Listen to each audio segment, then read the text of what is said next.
हस्तिनापुर की कहानी है ये, कुरुक्षेत्र के युद्ध से बहुत पहले की, जब कुछ राजकुमारों का भविष्य बन रहा था।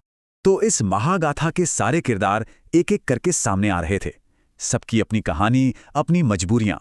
सबसे पहले तो थे भीष्म पितामह, जो अपने ही वचन की बेड़ियों में जकड़े थे। फिर थीं रानी गांधारी, जिन्होंने पति धर्म निभाने के लिए अपनी आंखों पर पट्टी बांध ली। और हाँ, उनके भाई शकुनी, जिनकी नजरों में तो दरबार बस एक सियासी खेल था। सोचिए, इन सबकी अलग अलग सोच, इसने अगली पीढ़ी के लिए माहौल बड़ा तनाव भरा बना दिया था। अब इन राजकुमारों को चाहिए था एक गुरु, और द्रोणाचार्य से बेहतर कौन हो सकता था। लेकिन द्रोण सिर्फ गुरु नहीं थे, उनके दिल में अपमान की आग चल रही थी, बदले की आग। बचपन की दोस्ती और एक वादा, राजा बनते ही मिली ताकत के आगे सब टूटकर बिखर गया। और बस यही एक अपमान अब सारे राजकुमारों का भविष्य लिखने वाला था। तभी वहां एक तेजस्वी युवक आया, कर्ण।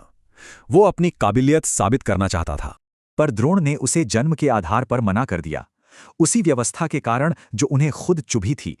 कर्ण का सवाल सीधा गुरुकुल के नियमों पर था। ये लड़ाई थी काबिलियत और कुल के बीच की। लेकिन दूसरी तरफ द्रोण ने अपने बेटे से कहा, ज्ञान विरासत में नहीं, मेहनत से मिलता है। द्रोण के लिए एक अच्छा शिष्य ज्ञान के बीज के लिए एक उपजाऊ जमीन जैसा था। और अर्जुन ने यह साबित कर दिया, दिखाया कि सीखने की लगन हो तो ज्ञान हर जगह है। उसकी यही लगन और अभ्यास उसे गुरु द्रोण का सबसे प्रिय शिष्य बना गई। और फिर द्रोण ने अर्जुन को वचन दिया उसे दुनिया का सबसे बड़ा धनुर्धर बनाने का। फिर हुई एक और परीक्षा, जिसने अर्जुन की हिम्मत तो साबित की, पर भाइयों की दुश्मनी बढ़ा दी। तो द्रोण की शिक्षा योद्धा तो बना रही थी, लेकिन राजकुमारों के बीच दुश्मनी भी बढ़ा रही थी। यानी परिवार का ताना बाना अब टूट चुका था और सारे धागे एक ही अंजाम की तरफ उलझ रहे थे।